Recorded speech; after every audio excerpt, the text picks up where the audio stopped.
Musajja wa Kabaka biri mu Matovu mu Nakalungu mu Nabudunzi kalidde mu programu eno Fuuka Landlord 2024. Nkulamusizaako ssebo ne nnyabo weebale gyonna gye weeweereza. Mu Fuuka Landlord muno nzijja ne Home Connect Properties. Bano nno nga bankizo nnyo kubanga be bawaddeyo n'ekyapa eky'omuzira mu bazira. Home Connect Properties abasangibwa wano ku Mabirizi Complex ku Kampala Road. Awo wennyini ku mwaliiro gw'omusanvu Kisenga 28. Bw'oba tobasanze awo kwata luguudo lwa Hoima Road yise Kasubi kwata Nansana oluyisa Nansana awo poliisi weeri tunuulira amafuta aga Mmeru ku mukono ogwa ddyo n'ogwa kkono gye gali. Naye bw'oba odda Nansana ku mukono ogwa ddyo ekizimbe ekyo ekiriko Opportunity Bank era omwaliiro ogwokubiri Home Connect Properties ojja balaba nga waliwo nawo offices zezo zokka ze balina tebalina walala. Kaakati no mwaka guno nga gutandika ndeese ba managers aba Home Connect Properties babiri balamba. Njina wano muzzukulu wa Ndugwa omu ku ba managers Semakula Charles. Tatambudde yekka, atambudde n'omukyalo wa Kabaka ono Magi Ann omwogezi w'ekitongole. Muzzukulu wa Kayire Mugulu yeddira Mbogo Akabbiro Ndeerwe kamusaba ababuuzeeko. Sanyo weewaawo yanze mami birimuye amanya gange nze Magi Ann okuva mu Home Connect Properties. Nze nno ndi kitunzi wa Home Connect. weewaawo tutunda tugula ettaka atera ne tulitunda tuliteeka katale tuliyooyoota ne tulisa katale nga Tuliteekateeka. okay tuliteekateeka okuyoyoota n'okuteekateeka ebyanjawulo okuyoyoota oyinza okusanga kulimu n'okusiiga ebizigo. Kyazibuuza kuba twana n'abatuuliriza. Okuyoyoota okwo nga bwakwogedde abatulaba ku BBS Telefayina mbakulisaayo nnyo mwenna mu mwaka 2023 ate ne mbayozaayoza okutuuka mu mwaka 2024 nti mwebale nnyo mwebalire ddala mwebale okubanga mutambudde egenda okuyogaayoga okuyita mu mwaka ogwo ate ne tubanga mu kaseera kano tuli mwaka 2024 mpozi ndowooza ye pulogulaamu esoose mu mwaka gwaffe guno esijja kulema kuyozaayoza abantu baffe mwenna abazze nga mutulabira ddala okuviira ddala emabega okutuuka mu kaseera kano. Mbakulisaayo nnyo mwenna ababaddeko mu nkuuka mwebale kujja kubuggiriza omutanda ne musobola okubanga mu lubiri lwe. Weewaawo Semakookiro twamwose bulungi ebuliro era ne Naalinnya Lubuga omulangira wasajja n'abalangira abalala bonna mwebale nnyo mukulike eyo nnyo mu nkuuka tobongoota. Tetujja kubongoota. Obadde oyogera ku kigambo kya mwannyoko kati kale tusomesa okuyooyoota. Okuyooyoota nze ku lwange nkimanyi nti mu kuyooyoota ebiseera ebisinga kitwaliramu nga ebizimbe enzija bintu bwe bityo ebyomuwendo naddala bye tusinga okuba nga tuwangaaliramu n'okubanga okuyooyoota kwalibadde facelifting oba innovation bwe bityo palbeting bwe bityo okuleeta okuyooyoota anti kati akasembayo okumaliriza okusembayo kwe kuyooyoota era tuli mu kuteekateeka n'ebizimbe era nabyo tubiyooyoota nga tuyita mu department then ettaka ne tuliteekateeka neyanziza banguliro omwogezi w'ekitongole wanjisewo 2024 mwayongeddeko ofiisi endala oba zenyongedde ezaffe zezo ze tukyayina tuteekateeka tuli mu kuteekateeka okulaba nti ofiisi yaffe ey'ekasanje nayo tubanga tugitongoza ekasanje walina kubayo ofiisi bulungi nnyo kubanga omwaka guno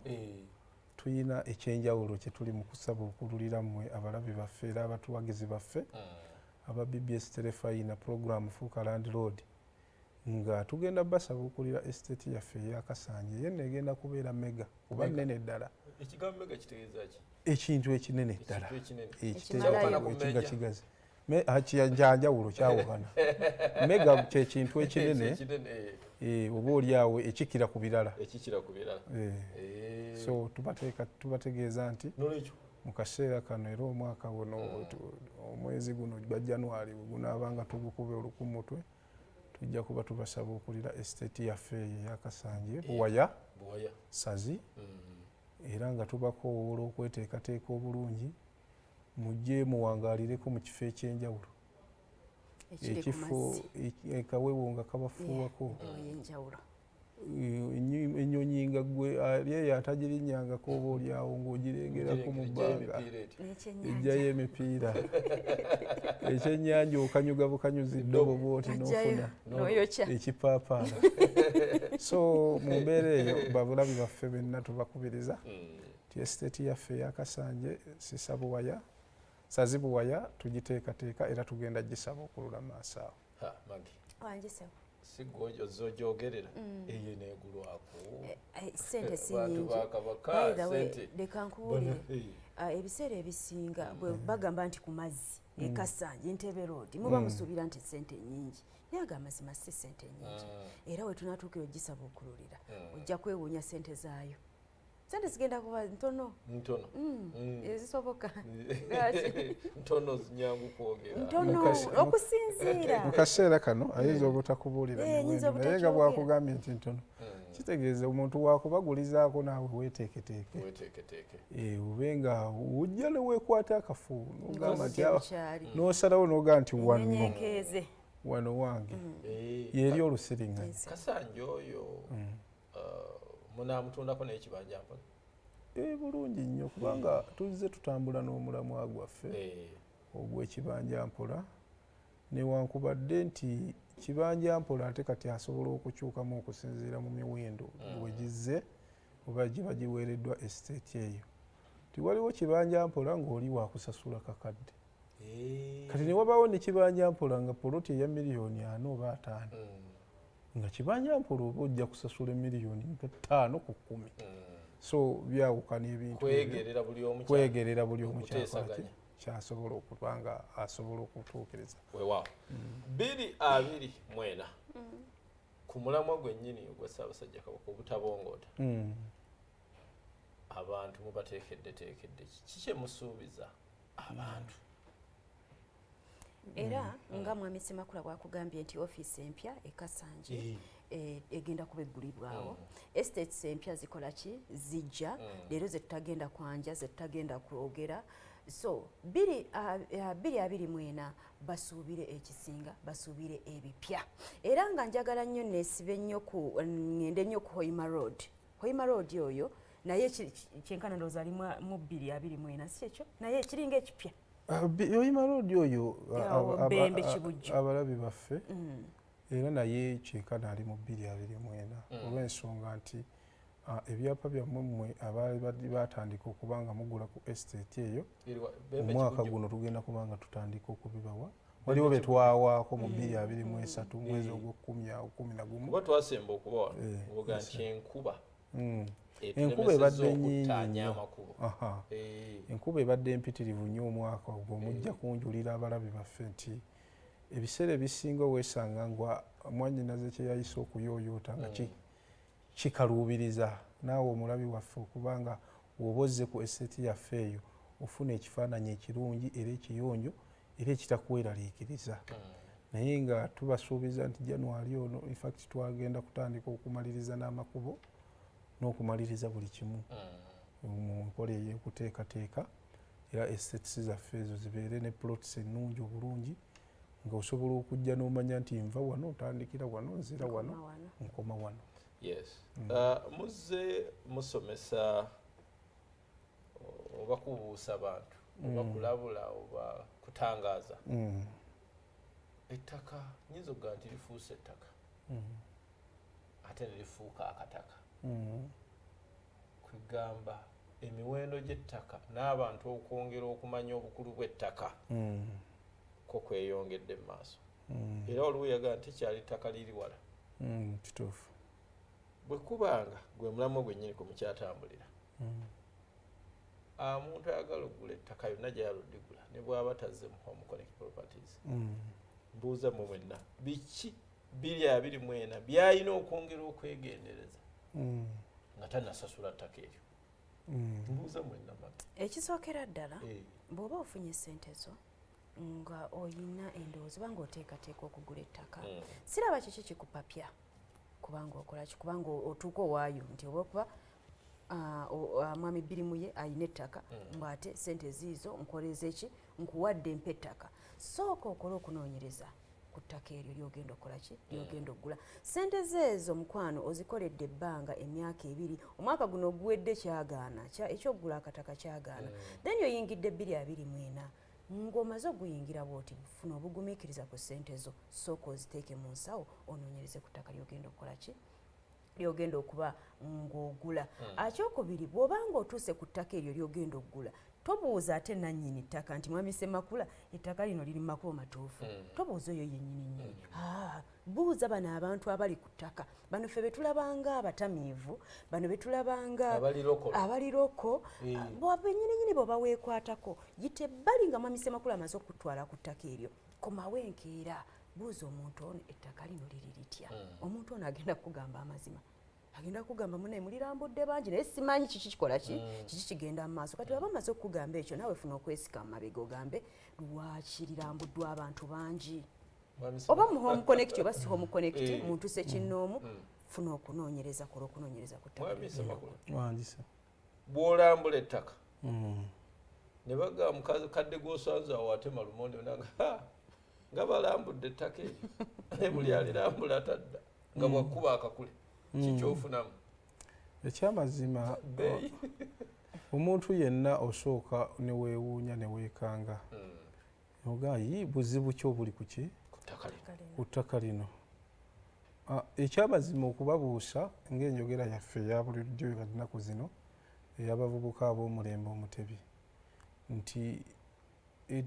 ettaka lingi lirina ebizibu biyitirivu era ojja kwesanga nga ku mataka 10 ng'ettaka eritalina bizibu galiko amataka nga 2 oba oliawo n'okuba nga kuliko limu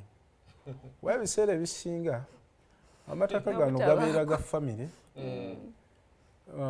gabeera g'abantu oluusi abakuze mu myaka nga balina abaana baabwe oba oliawo nga nabo balimu okusika omuguwa mu zifamire ezo gundi si mwana wa taata gwe olabika maama yatugamba bwati taata tojjanjabye kitaffe ebintu ng'ebyo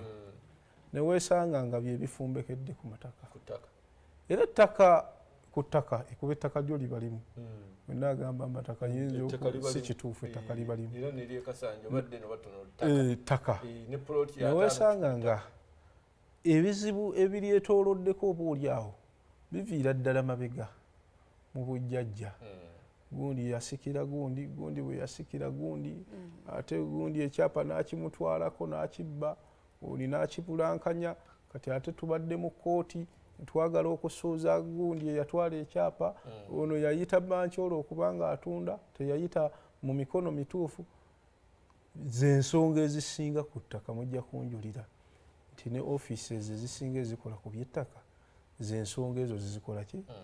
zezifuna so wawulira statement ng'eyo ng'eva ku muntu oyo awangaalira ku kitundu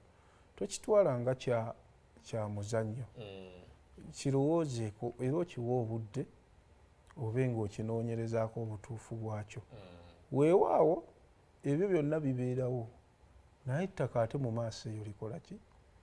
ditereera ng'endooliito zonna zikwaza okukola ki okuggwa osanga ettaka nga likaayanirwa bannannyini ba mirundi 3 oli agamba nnina ekyapa oli agamba nze sinnafuna kyapa naye ettaka eryo baalimpa ne bajjajjange baabaziika awo ne twerabira nti waliyo amateeka agafuga ki ettaka nti amateeka agafuga ettaka eryo galambika bulungi nnyo ani nannyini ettaka omuki omutuufu so ebyo byonna bigenda okwetooloola babano bagenze mu kkooti luno tugenze ewa RDC luno tugenze mu ofiisi ya minisita ng'era omutuufu azuuse. So temuggwamu maanyi nti ettaka lyonna lye mulaba mu ggwanga liriko nnyini ly'omuki omutuufu. Kibeera kiseera buseera nti litwala emyaka 2, 3, 4, 5, 10 ne limala ate ne likola ki nga lina nannyini ttaka abeerawo. Mulimu n'ab'ebirimbiko oli najja n'akola ekyapa n'akituuza ate ku kyapa kinnaakyo. So ensonga ezo nti mbabuusa nti teriiyo ttaka lya private bylaw land lisobola kubeera na byapa ate 2. N'ettaka lyonna ne weebeera sisitimu ndala terisobola kubeerako byapa biki 2. It is either ekimu kituufu ekirala si kiki si kituufu. So yembeera eyo gyojja okwesanga nti wabaawo abakaayanira ettaka kubaako omutuufu kubeerako muki omukyamu. Era akadde katuuka ogenda olaba oluusi omukyamu nga bimulemeredde ne yeemulula mpola bw'ati kibombyambwa n'abulirayo. So temuggwamu maanyi, ettaka yennyaffe. Gwe omutuufu ng'omanyi nti oli mutuufu, lwanira ku nsonga, sigala ku nsonga, tokerebera. Ssaabasajja yatugamba tobongoota. So wona obongoota bajja ddi kutwalako. Wewe nyine dakiika zitambula. Enamba z'essimu zisigadde ze zimu 2 mwenda. Essebo zezimu era tukyatambulira ku mulamwa gwe gumu era mbadde nsaba nzanje. Ennamba zaffe ez'essimu nsooke njogere endoza gye tusangibwa baba balemeredde okutuukayo okube ku nnamba zaffe ez'essimu. Mu kibuga wakati tuli ku Mabirizi, Kampala Road, Mabirizi level ya 7 room number EP 28 oba room number AP 28. Obeera wakava bwoti mu lift ogenda kulaba HCP. Ogenda kuyingira ku reception abaana bagenda kwaniriza obagambe ensonga ofuna okuba ng'okola ki ng'oyambibwa. Ate main branch yaffe eri Nansana Cooperative Bank Building level ya 2 room number B3. Bw'oyingira awo abaana be bamu essimu zezimu era essimu ezo bw'ozikuba wonna ojja kwebuuza ab'e Nansana balina zaabwe n'ab'omu Mabirizi balina zaabwe zezimu era n'okuyambibwa kusigala kwekumu. Enamba zaffe ez'essimu esooka eri 07 04 44 15 81 eyokubiri eri 07 04 14 07 04